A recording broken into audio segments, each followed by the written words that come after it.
vendredi 17 février, Véronique Sanson s'est livrée dans les colonnes de Libération. Une semaine après le terrible accident ayant impliqué Pierre Palmade, la chanteuse a expliqué que son ex-mari faisait déjà beaucoup la fête à l'époque de leur mariage, au point de ne pas pouvoir suivre le rythme. Comme à son habitude, Véronique Sanson n'a pas manié la langue de bois ce vendredi pour son entretien avec Libération. La chanteuse de 73 ans s'est notamment livrée sur ses addictions du passé, notamment les drogues. « On a beaucoup exagéré à ce sujet, car la coke me fait mal au nez », commence-t-elle. Mais aussi sa consommation d'alcool, même si ma dépendance n'a pris un tour critique que sur le tard, vers la fin des années 1990, ajoute la chanteuse. Une addiction qui lui a de façon étonnante permis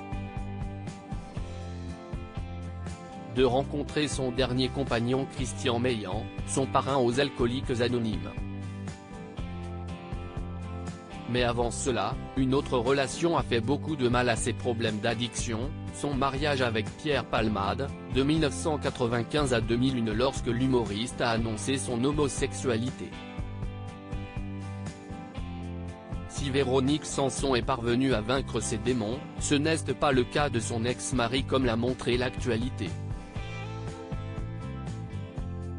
Je suis resté de plus en plus attriel, Pierre à Paris. Vendredi dernier, Pierre Palmade a en effet été impliqué dans un terrible accident de la circulation, ayant quitté sa voie pour percuter un véhicule à contresens.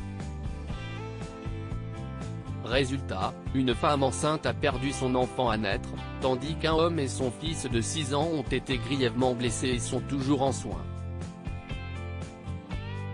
En pleine fête depuis plus de 24 heures, l'humoriste a reconnu avoir pris de la cocaïne et des médicaments, au point de ne plus se souvenir avoir pris le volant ce soir-là. Ces soirées sous le signe de l'abus, Véronique Sanson les a bien connues durant leur relation.